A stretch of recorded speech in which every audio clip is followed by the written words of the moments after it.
Welcome to the Filmcast review of Elemental. I'm going to read the plot summary from the internet. In a city where fire, water, land, and air residents live together, a fiery young woman and a go-with-the-flow guy discover something elemental, how much they actually have in common. End quote. Oh.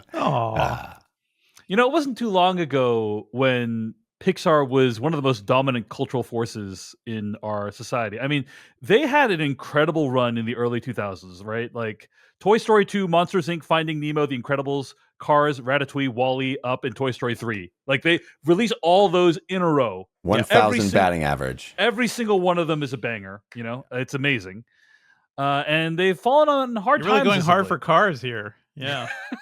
I feel like Cars doesn't live up in my memory. Okay, well, it's still a big cultural force. It is. My nephew loves them, okay? The question of what happened to the humans still haunts us to this day. Can I also just real quick say that I want every movie's IMDb summary to include the title in some way. Like, Dave, can you just rewrite every time we do this to include the title of whatever the movie is? It should just be the Gene Shalit summary, you know? Yes. Yes. But what the real friends he made along the way were the Mission Impossible Dead Reckoning Part 1. No, I think you just have to say, like, this mission seems impossible. Oh, okay. It sounds like our characters are headed for a dead reckoning. The first of the kind, yes. I will say the IMDb summary of Elemental was actually really terrible. That's why I used like the Google generated one. The IMDb Elemental, I'll read it to you just for the record. It says, quote, follows Ember and Wade in a city where fire, water, land, and air residents live together. They just gave up. Whoever was writing the summary, whoever wrote that, they just was like, okay, just bang it out, get it out there. Who cares? It up. Yeah. Who cares? Thank God we had that AI generated one for you to turn Absolutely. to. No, that's actually stolen from another website, Jeff. That's how AI works, I think. Yeah. It's either way, it's stolen. But this is direct copy. Yeah. You know when you Google a movie title and then on the side of it's like, here's the summary. It's unclear where that comes from. Is it like from is usually another from website. The studio, from the website? Who knows? Anyway. If you Google my name, like my biography from Engadget pops in, like the actual text. So they just pull text. Oh yeah, so but hopefully they pull it from the Disney website, which I'd be totally fine with. You know? I hope. Yep. Anyway, okay. As I was saying, non-stop bangers, 1,000 batting average. It was amazing. They've fallen on hard times as of late. Onward at the beginning of COVID didn't do well. A bunch of their movies went straight to streaming, even some of them that shouldn't have gone straight to streaming, including Turning Red. Lightyear came out, didn't do well. Now this is the next entry. And Pixar movies are expensive. Yeah, they cost. Well, Lightyear didn't come out. That was their big, hey, we're back in theaters. Yes. You're a cultural force once again. Man, what a miss. Yeah, bombed. So now we have Elemental, cost $200 million, isn't doing very well in theaters right now, but Pixar is the only animation studio, in my opinion, attempting things of this ambition. So my question for you, Devindra Hardwar, is did their ambition pay off in the quality of the film in the case of Elemental? In the quality of the film, absolutely. I think this movie is up there with top tier Pixar for me, mostly because it has such great characters, but it has the single best representation of the immigrant experience that I've ever seen in a kid's movie, and honestly better than most adults movies. Like, this is something I talk about with my daughter. We live in a very like, hey, I'm an immigrant, so she's a child of immigrants, but we also live in a very immigrant friendly community. She goes to a school that has all sorts of kids from all over the world, and to explain that concept of like, hey, we weren't always here, and actually it was a big journey to get here, and there was sacrifice involved, and there's all that stuff. I think this movie just gets that so well without being super didactic about it. I think it is so open that, you know, it can be applied to many different immigrant experiences. I think it feels very Asian. It feels coded as like East Asian, South Asian, and South Asian. You know? Yeah, but yeah, you're right. It could apply to any different immigrant experience. And it's such a beautiful interpretation of like a city as a living organism too, set up for different types of people, and how some people may be physically shut out. Like the city is just not built to support these kinds of folks, and the sort of like attitudes that could inspire in people, you know, around it. And at the same time, I think this is a really effective love story. I think it's very, very sweet. I'm not surprised to see this movie basically bombing at the box office. It's not really a kids movie. There were a handful of kids in my screening, and they just sounded bored by the end. But man, I was watching this thing being like, I cannot wait to show my daughter this. She probably will not understand it when she's 4, like, or she won't understand it now, but maybe as she grows up, she will learn to understand like the depths of this movie. I think it is a very, very beautiful film. And yeah, I'm glad Pete Stone was able to put it out there. I just wish it was doing better. I feel like this is a movie that deserves so much. I talked about this a little bit on my personal Patreon page, but I have done a complete 180 when it comes to obnoxious teenagers in movie theaters. Okay, because for the longest time, I'm like, one of them. Yeah, well, for the longest time, I'm like, this is terrible. Like, how dare these people ruin my movie going experience? But there was like a group of younger people. They're either in high school or college, sat in front of me. The youths, right? Like a whole row of them, probably like eight of them, and they're like cracking jokes and making noise throughout the whole movie. And it actually gave me a lot of hope for the future because I'm like, we have like teenagers basically coming to see Pixar, paying money to see Pixar movies in theaters. They're the future.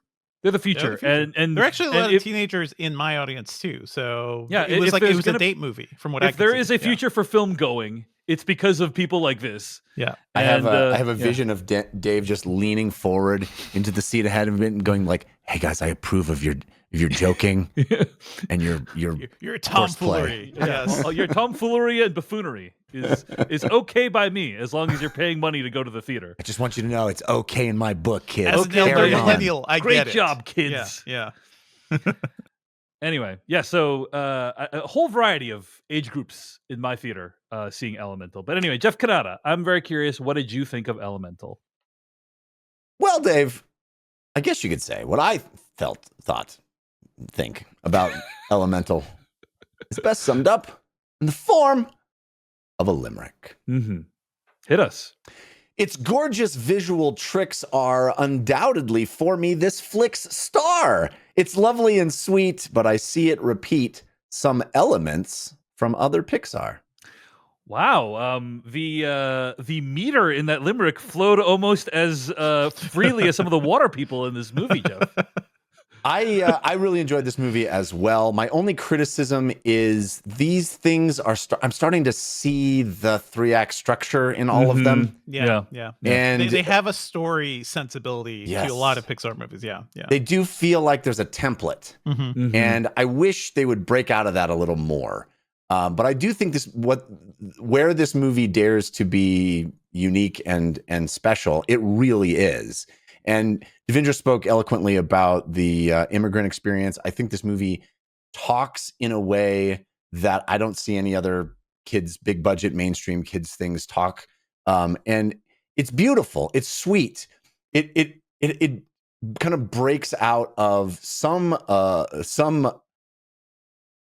trends and templates in a really bold way. For example, it's romantic lead, its male romantic lead isn't a Prince Charming, isn't a big bold hero. He's a guy who's really in touch with his emotions. He's a bit of a crybaby. He's a sensitive sensitive guy. The kind of person you don't tend to see as the big male lead. There'll be the sidekick character or I thought it was kind of beautiful that this character, who we never really see, it's a very postmodern man, and I think that's it's something I relate to very much. I mean, I cried at the end of this movie, and I cry in a lot of movies, and I think that is not something that is viewed as being masculine or worthy, or traditionally masculine or worthy of being the one you fall in love with, right? That's the shoulder that is available to you, but it's not the big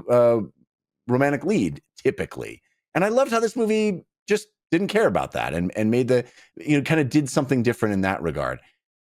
And as I said in the limerick, come for the visuals, stay for the lovely story, but the visuals need to be seen on a big screen. This is one of the most visually arresting 3D animated films I've seen. I mean, obviously, we just came off of Across the Spider-Verse, which is in a completely different league visually. But as far as kind of a simple, beautiful kids movie, this is really just beautiful, just lovely. And I adore the world building that this movie does. The visuals of and ideas, conceptual ideas of what this city is, the design of the city, I should say. It very much reminded me of Zootopia, which is a movie my kids have watched a billion times, so I'm very familiar with. The sort of idea of what would a city that is built around this fantasy concept, what would it look like? And let's kind of explore that and the nooks and crannies of that in all kinds of fun ways. I would love to have many, many more scenes just exploring what different sections of the city are like, because obviously you have, your water section, your fire section, your air section, and your earth section. And I think Earth certainly gets short shrift in this movie. We don't really care about the Earth people. I don't know if this movie's box office will, enable that, but I'd love a sequel that doesn't even have anything to do with these characters, but takes place in this universe that maybe is an Earth character and a wind character. Although I have to say, wind characters being clouds, that's actually moisture. Clouds are moisture. So clouds are moisture. I don't know. Anyway, but so you think the wind character should have been invisible, Jeff? I don't know how you visualize. I mean, I thought the clouds were lovely, but it's like they're actually made of moisture, just the same way as the water people are made of moisture. So points. Small wonder why they get along so well in the movie. Exactly. Anyway, I had a lovely time with this movie. I think the story is beautiful and sweet. I think the visuals are beautiful and kind of overwhelming in how the water's just. I mean, there are shots that look photoreal in this movie. Yeah, that's nothing new. But the way the water flows and works in this movie, and all of the way the fire looks, the fire characters are almost two-dimensional in a weird way, but they're constantly moving and changing color, and it's just gorgeous. So I really enjoyed this. I thought it was great.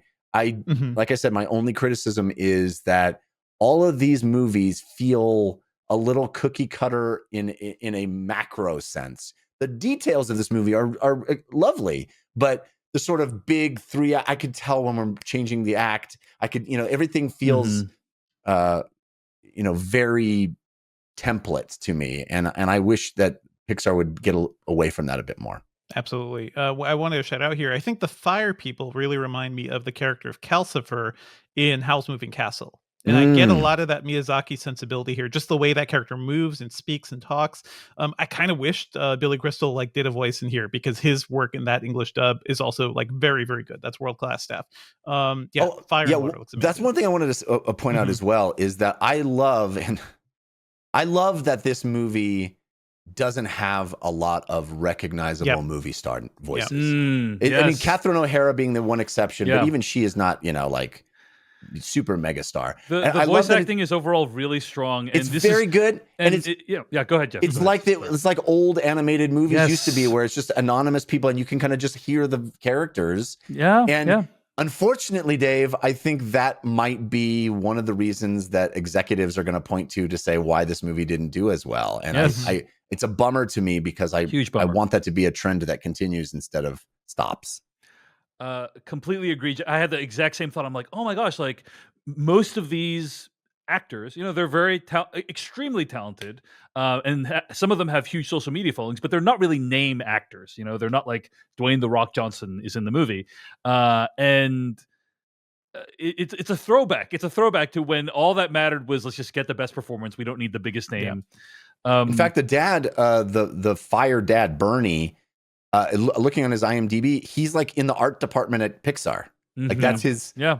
He's Pixar just the guy people often end up doing voices. Yeah. I'm sure he did the temp track when they were making it, and they're like, we're not going to get better than this guy. Let's just use him. So I kind of wish he was Billy Crystal, because just that Calcifer voice is so eternal. There are some interesting names that some people may recognize, like Joe Pera does a voice here. So it's if you're into that sort of thing, it's kind of fun to see these folks. Yeah. I'll share a few thoughts, then I'd love to talk with you guys about spoilers, because we do need to talk about the troubling implications of the world of Elemental. But we'll save 100%. We'll save that for spoilers. Okay. I think this movie is 2.5 movies. Right. There is this really powerful, moving story of this family immigrating into this city that's very inhospitable to them, and how they build a life together, and how their child, in this case, how children in general navigate this situation where they're trapped between the old world and the new world. We've seen it done before. Really well done here. Very moving. Made me very emotional as an immigrant myself. I loved it. there is this love story which I did not care for. I did not think that I like.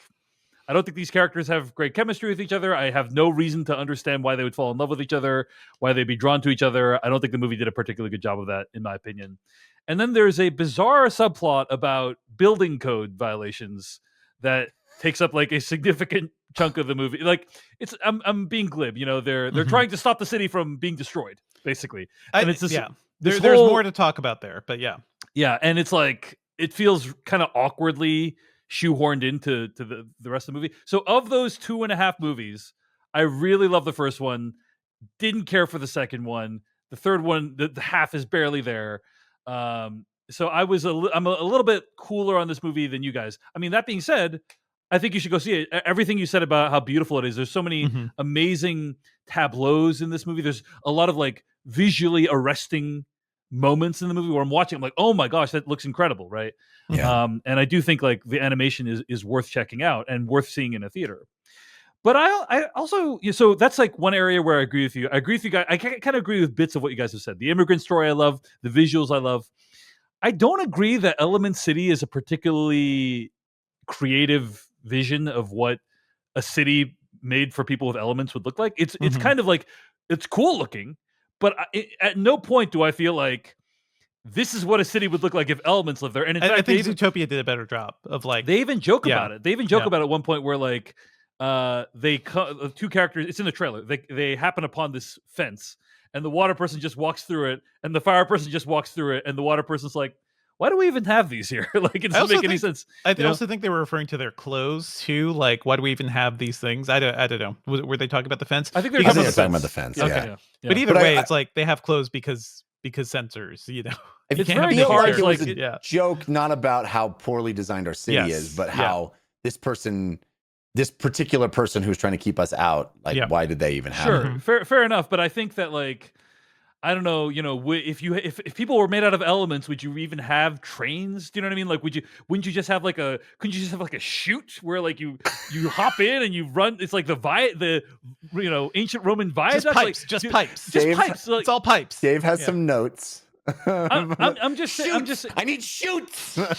Jeff, I'm just saying. No, I agree with you. Your point is like, oh, it's super well designed. I'm like, yeah, it looks cool. I agree with you. It looks cool, but like, the best worlds that we watch are like, oh wow, like I didn't even think about how if a person was made of air, how they would get to work differently or how they would do work differently. Like, and this movie didn't really do that. It was very much in the Cars realm where it's just basically. Don't ask questions. Humans, but with cars. That's basically it's like humans, but with elements. And that part was a little bit disappointing. It's a little bit of a missed opportunity, but like not a big deal, But anyway, had to kind of rebut you. I think that's a fair point. But I also think that for humans, but with elements, it's cool. I think both things can be true because yes, would it be neat to have a conceptual sci-fi idea of what would if you were really made of air, what would you need? I just don't think this movie cares to do that. Absolutely. And perhaps that's the missed opportunity. It could have, and you get hints of it. Like when they first arrive, you see like a bunch of air people pile into this Zeppelin and then they kind of pile out. And then, it's like, fun. Oh, that's cool. But like, that's like the limit of how much it explores that idea, basically, Yeah. So anyway, we have much more to discuss. So let's talk about spoilers for Elemental starting right now. All right, we got to talk about troubling implications from the world of Elemental. Let's start with that. So many. I want to talk about some of the ending stuff. So the thing that stuck out to me is at one point Ember goes to this dinner with these rich water people, and one of them is really into watercolors. Now there's a very big difference between water people and water, which is still a thing in the universe. Yeah. Kind of confusing that you'd have water people and also water, but whatever. So if you make a watercolor drawing, is that like making a painting with blood for humans? You know what I'm saying? You're like making it with your like entrails. Just finger painting. Just finger painting. Is it similar dynamic there? Well, I don't think so because they literally, there is water. Water is dangerous. And at a certain point to the waterman, which is weird. Right. He's like holding back the water. He's trying to oh no, we can't have water. I don't want to get lost in the water. It's not clear. It's not clear how they, water people interact with water necessarily, right? Yeah. But The other But big thing, much more terrifying is the idea of like, let's go over and have dinner. I'm going to put you on this inflatable raft. If you fall off of it, you're dead. You will die. Will you die? But let's enjoy a nice dinner. Wade seemed to enjoy taking Ember on dates where it's at least 20% chance she will die. Yeah. Between that and the underwater bubble, which is like, what? Like you really? Well, I love how she's like, it'll be 20 minutes of air. Nobody told them that fire burns air up. Uses air for fuel. That's another thing is like literally air people are fuel for fire people. That's and I don't know. There's a lot of the earth people, I guess, are wood and plants too. Yeah. So like if the fire people to reconstitute themselves, they need to eat wood. And it's like, is that offensive to the earth people? Do you know what I'm saying? Like, and also like, what happens when a fire person is fully put out by a water person? Like, is that their death? It's like murder. It's murder. I think so. I think that they're doused. Yeah. They've been doused. Yeah, they've been doused. Yeah. This is I feel like Pixar wants to anthropomorphize everything, right? Yeah. And this is it. This is the limit. You cannot go beyond the physical elements because then you're just in, well, I guess Inside Out and what was it, Soul also did basically very abstract type by Soul is the limit. Soul was the limit. It's literally like abstract ideas were life, dreams in the universe. But the other thing is, I mean, there's a few other things that I think are probably worth bringing up. But the big one is like, what is the point of making these things into elements if they don't actually interact like real elements would in real life, right? So like throughout the whole movie, like fire people are like touching wood and paper and all this, and it's like nothing's burning up, and it's like, well, what's the point of having them be fire people, or like have things made out of metal or some stuff? They're wearing like metal clothes. All their clothing is made out of metal. The clothes is like special, but like at various points they're like handling stuff that would be consumed. You just gotta turn off your brain for that part of the movie. Like if you think too hard, it's like cars, and why do they have things for humans? Why does the car universe have any of those things? Right, it doesn't make sense. Well, sorry, go ahead, Devindra. I wanted to go back to the thing you were bringing up, Dave, about the building permits, because I also found that it's like weird that we're spending time on this, but then it was like, oh man, this is actually the sort of like relentless bureaucratic bullshit you have to deal with when you move to this country is insane. And it was kind of a broader overall. It's like, you mean this building's fine, it's totally fine, but because it doesn't adhere to your permits, we get to shut down immediately. Reminds me of when my parents basically had to go back to our home country after several years to reaffirm like immigrant status and other things. Anything, you own a restaurant or something, anything like this could happen. So my parents owned a restaurant and they had to navigate the bureaucracy, and I don't know how they did it because I could barely do it myself with a full command of English, which they did not have at the time. So it's like, it is wild how the rules and the oppression of like a society, even if it's not like they mean badly, but you don't understand the rules and these rules exist, and it could mean the end of your way of living. Right? I like that. I like that. It also like similar dynamic with Everything Everywhere All at Once and like the IRS. Basically immigrants face formidable obstacles when trying to integrate into American life, and I did like that the movie nodded to that. But then I agree. I liked where it started, Devindra, and then it becomes this thing of like, we have to stop the city from being completely annihilated. It's like, okay, well, just their part of the city. That felt to me like we got to have the Pixar TM action sequence in the third act, when it felt like this isn't a movie that is that. This isn't a movie that needs that. There's basically no villain in the movie. You know what I'm saying? Yeah, so it's like, that's where I felt like it was imposing this, absolutely, these expectations on it. Yeah. In the same way that, when I saw Up for the first time, the first 20 minutes of Up, I think, is exquisite and perfect. And then you get into this other movie where it's like, oh, we're doing the Pixar thing and we got to do our Pixar thing. Yeah. It's like, this movie too, it felt that, hey, we're in this sweet little romantic comedy that doesn't need to have big set pieces, but because we're in a Pixar movie, we have to impose that on it. And you have to have the talking dogs and all those. Yeah, it felt a little a little shoehorned to me. It's also like it's part of like the failure of the city, right? And the civil government, because it's not it's not Ember's fault. Like she tried to fix this thing. How did they not notice a giant, crack in the wall? Because the city doesn't pay attention to these neighborhoods. Like just don't care. And then they look at the tempered glass and they're like, oh yeah, that's fine. It's totally fine. We could do the work to actually fix it, but no, this is fine. I think one of my favorite things in the whole movie, though, is how she manipulates glass. Mm-hmm. Yeah, it's super just cool. such Beautiful. a cool idea that a fire person could just sweep up the shards of broken glass and then reconstitute it into something beautiful. Or when they like the pipe starts leaking and they just kind of like bend the pipe to their will. That's very cool. Well, that's why I think in the vocabulary of the movie is that if you're a fire element, you can sort of in the same way that Johnny Storm of the Fantastic Four does, you can sort of like turn on your heat or not, because they hold the pamphlet a lot, and then at one point she decides to burn it up, but she made a decision to do that. Like you can decide whether your fire, you can flame on. You can flame on. You can flame on. Yeah, fair. Speaking of Up, by the way, I assume you guys watched the Pixar short film before this, Carl's Date. Carl's Date, called, right? I didn't think it was very good, to be frank. Unnecessary. I didn't really. Need that. You both didn't like. I thought it was usually the shorts are a home run at the beginning of the movie. It's like, oh wow, Pixar, amazing short, and I just thought they weren't. I felt they were like, we got Ed Asner. Let's use him before he passes away. Man, that's sad, but also true. And it was odd. It was an odd one. Because this is what the kids want. Yeah, seniors like dating. Such a weird this is a huge thing. miscalculation from a children's film, but like attached to a movie that I think is kind of a miscalculation too. So yeah, I agree. I don't think it should have been attached to this one, but I thought it was kind of sweet because it's like, hey, we rarely see any movie of any kind about this topic, which is what it's like if you're older and in love. Like people in their older age trying to find love. Actually, see it feels like it ends right when it would have been interesting. You know. All of the prep for the date was not nearly as interesting as what I would want to see, which is the date. Yeah.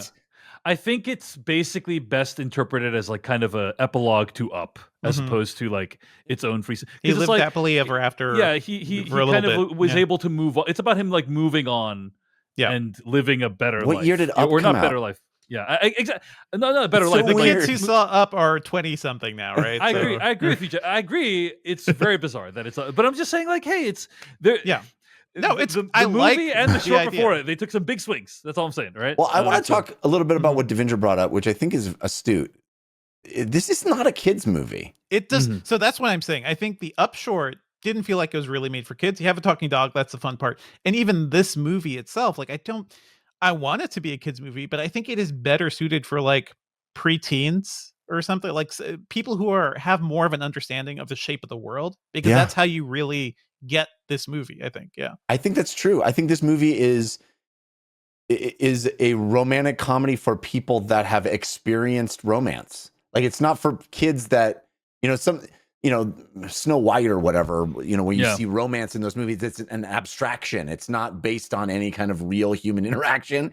But this movie is very much grounded in how people actually interact and how their families interact. And it just felt like this is a much more mature subject matter than most Pixar movies. It's not the love that you get in Cars, for example, when he falls in love with the other car because they're both there. It's interesting. I don't know. It's filled with moments of just like quiet beauty too, like the whole going underwater and seeing the flowers bloom because Ember can make that happen.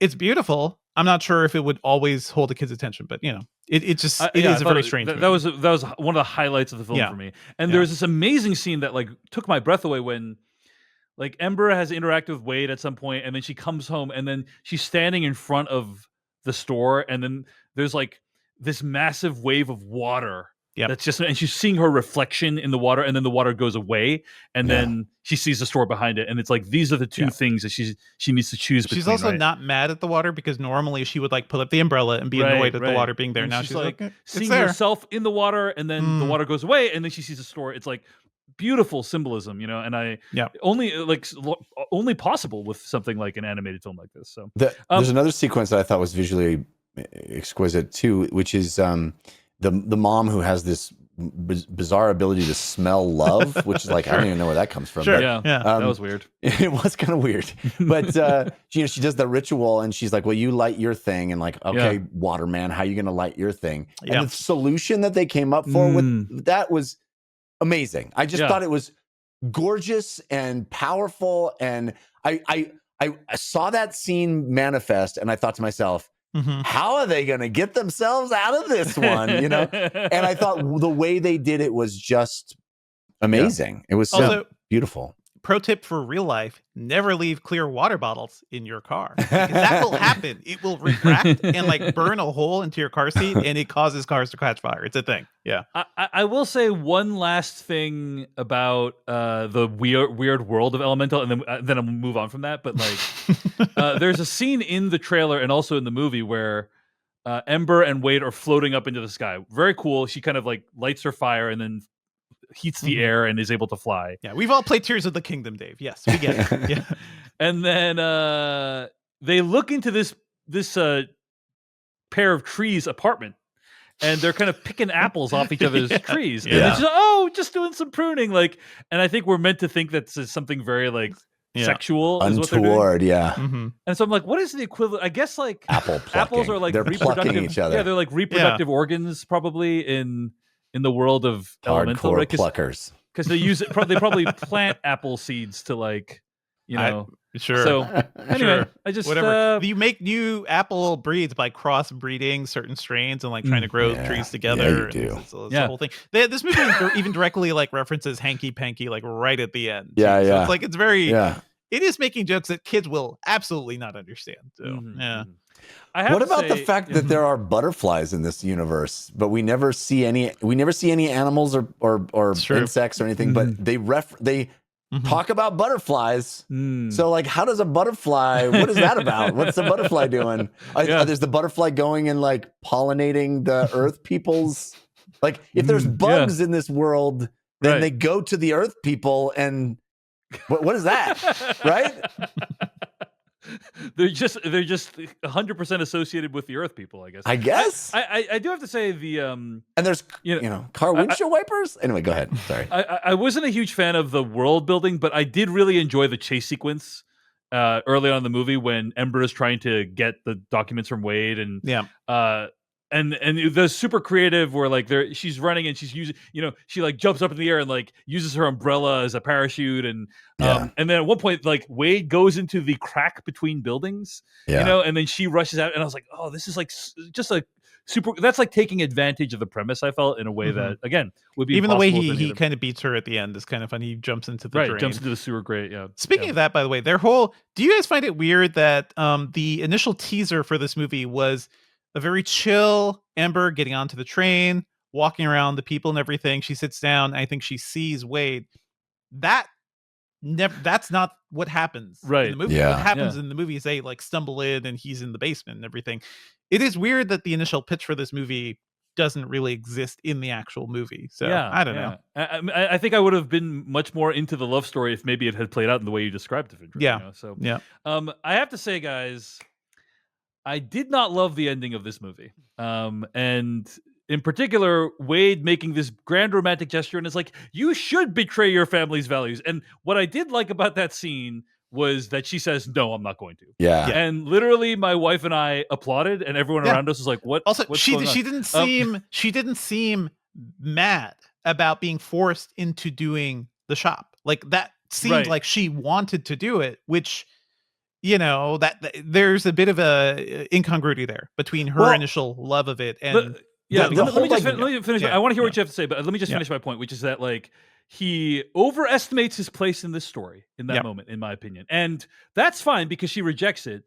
But then nothing happens for him to actually learn what he did wrong. Like he just sticks around. Still, he sticks around and then saves their lives, right? But it's like if the life-threatening thing hadn't happened, he would have just gone away, and like that would have been the end of the story. So. I didn't love, like, I like that, he tries to do this like grand thing that everyone in our society is conditioned to feel like, oh, Wade's going to convince Ember to turn her back on her parents and do her own thing because that's what the American way is.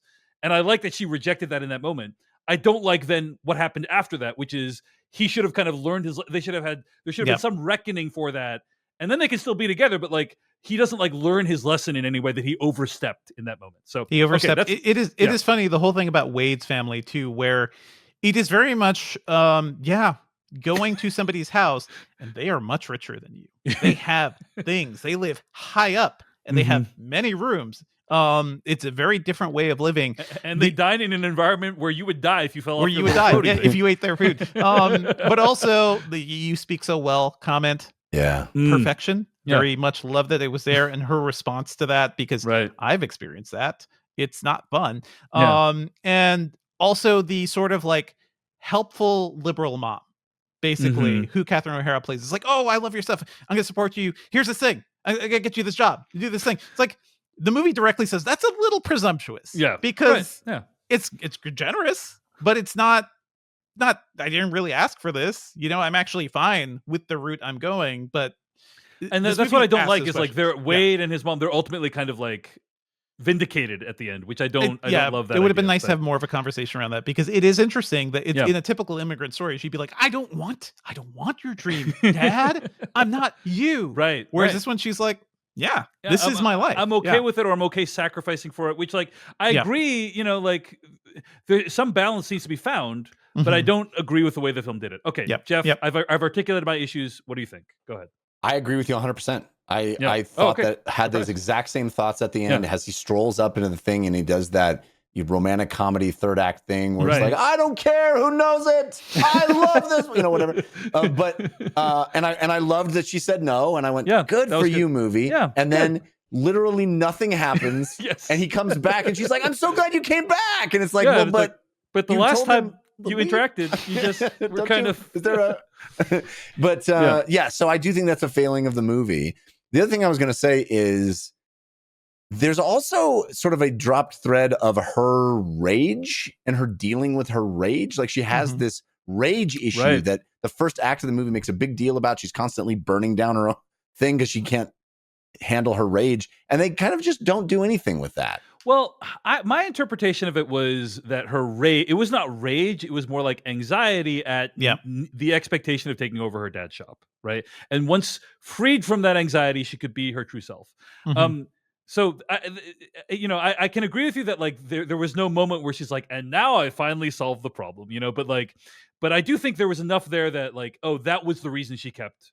Okay, anxiety. I'll grant you that. I just felt like the movie was leading up to some sort of moment where she's able to handle that in a better way, and we never get that. We never get the resolution. I think that, as it's shown in the movies, like as they basically start dating and hanging out, she mellows out because it is another aspect to her life that she didn't really have before, because she was so closed off and so focused on doing the family business and being in her own neighborhood and being very closed off from the people and things around her in the city. So I think there is personal growth there, and that directly relates to the attacks and everything, the angry attacks.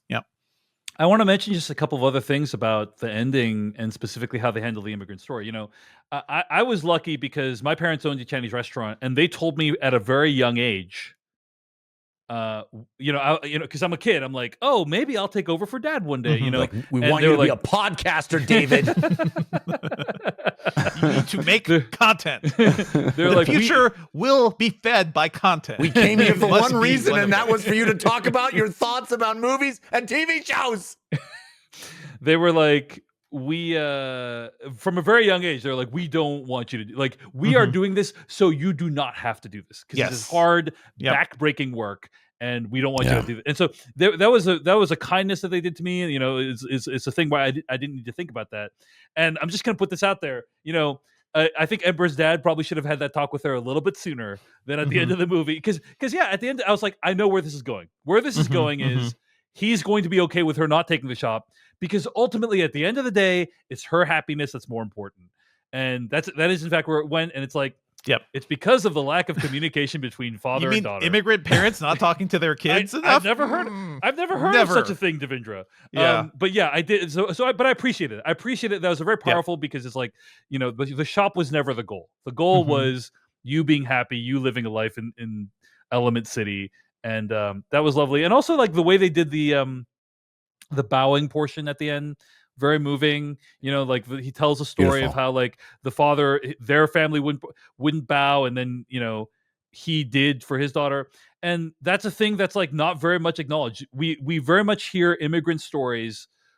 Like when you see immigrant stories in the United States, almost all of them begin at the point where the person arrives in the United States. Yep. You know what I'm saying? Mm-hmm. Like the Ellis Island landing. Right. Yada, yada, It yada. starts there, right? You don't see that much of like the pain and the suffering that went before. And also like how many parents feel like it's a rejection that the person has left, you know? And I like that this movie dealt with those weighty issues of like Ember's grandfather didn't accept their decision. And that's like never met them. Yeah. Never saw their life. Like that's a huge concept to even understand as a kid. But yeah, we don't talk about what is left behind, and very rarely, even in adult immigrant stories. So I think that's an amazing thing that this movie did. Totally. I have one more big thing I want to ask you guys about, because I really didn't like Wade's resurrection at the end, or whatever you want to call that. I loved all of the stuff of he's gone. Oh, you know, the burnt out shop and all that stuff. I thought that was all really pretty. Yeah, I was like, if he sacrificed himself and like that was his ending, that would be like, oh, incredible. Great. Yeah, awesome. Incredible. Can't do that in a kids movie, I guess. Yeah, but it would have been incredible. Yeah. But even bringing him, I kind of suspected we were going to have some sort of happy ending but I thought the movie did nothing to earn that. I felt like there was going to be, in the same way that I just brought up how are you going to burn your little stick?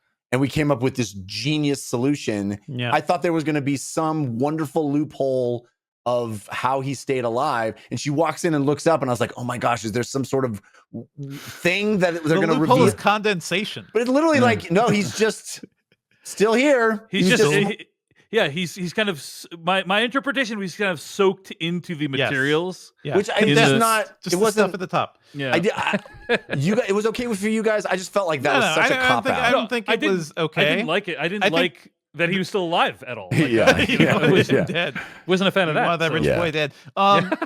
There was room for like a very heartfelt discussion or something. Ember actually opening up in a way that we haven't really seen her in the movie too. Just having that apologizing to him or something. Then he cries. You could have had this amazing thing. Yeah. Instead of just the like repeating the thing from before to make him cry. It was not good. But I think if he's actually dead, then we have this moment where she makes a decision that is completely her own. Yeah. And it isn't about choosing him over her dad. It's about choosing the direction of her life. Right. And I think that would have been so much more interesting and powerful. I agree. And that's kind of where what you're saying, Jeff, comes into place of like, oh, this is like the Pixar end. Like the Pixar movie has to end in this way. Right. And that's, and you know, with the whole final act, I think between the whole, like them almost all dying and then like, then Wade coming back to life, that feels very like, oh, this is the pat ending that we need. I was also saddened that they didn't take a bigger risk. Yeah, so, I agree. I can't help but see like Miyazaki touches here. And were this a Miyazaki movie, that Waterman would be dead. Because just that is it, kids. That's life. Sometimes you find somebody and you love somebody and they change your life and they die. And they're dead. They're gone forever. Movie ends. Because you hugged them and they died. That is the Devindra pull quote. Were this a Miyazaki movie, that man would be dead. That Waterman would be dead. Waterman would be dead. Okay, one last thing about water people. I know I said I would stop talking about it, but the idea that sponges exist in this universe is like terrifying. Why? Right? Like because wouldn't that would basically be like a gun, right? Like if you're like guns exist, or not a gun, but like you know, like it's like a deadly weapon. It's like a prison. It's a prison. It's a prison. I'm carrying mobile prisons that you can get sucked into on this janitor cart. Yeah, you know. Well, the thing that's weird is that there are, I mean, we talked about this a little before, but there are the anthropomorphized elements, but there's also the elements. Yes. Like there's water people and there's water. There's fire people and there's fire. There's earth people and there's earth. There's air people and there's air. They're not the same thing. So like what function do the people have? It's kind of, the way I tried to think about it was like how like in BoJack Horseman, there's Animals Yeah. that talk, but also animals that don't talk. You know, Right. that's kind of how I tried to Yeah. imagine it. But anyway, You just don't want to ask too many questions about that sort of world building. But it's fun to think about. So I do like the imagery of when they finally touch and when they finally kiss. That is a big moment. And again, the movie just does tremendous visual work to kind of make that really shine. I agree. The visuals are stunning. But I also was a little disappointed. I thought for sure we were going to have the flash forward to see the little hybrid fire water babies that they're going to make. I thought we were going to see some kind of questions, Jeff. rad visual of like this fire water yin yang mutant being that's like, kill me. Wow. No, not that, but you know what I mean. Troubling. Oh, here's what I will say that the movie did unexpectedly. I thought for sure this dad is dead. Like he's coughing the whole movie. Coughing in Elderly coughing equals death. Yeah. Coughing in any movie, but coughing in a Pixar movie, like you're freaking toast. And then he lives through the end. I'm like, wow, like that is a huge surprise. You got me, Pixar. You got me. So, all right. Well, anyway. That's why Wade couldn't die, is because we got to have the character at Disneyland who's walking around and kids can't be like, but you died, Yeah, fair enough. The store is fine still too. They're able to just rebuild the store. Yeah. The blue flame is fine. Yeah, everyone fine. gets what they want. Fine. Everyone gets what they want. It's all fine. Except the poor butterfly who gets ripped apart by windshield wipers. Well, at the end of the day, it is really impressive that Peter Sohn made this movie. Thank you so much for watching this video of the Filmcast. Check out these other videos that we have available, and be sure to hit like, subscribe, and hit that bell icon to get other videos from us in the future. You can also go to thefilmcast.com to catch all of our audio podcast versions of all of our episodes. And support this podcast at patreon.com/filmpodcast, where you can sign up for ad-free episodes and exclusive After Darks. Thanks so much to everyone who makes the Filmcast possible.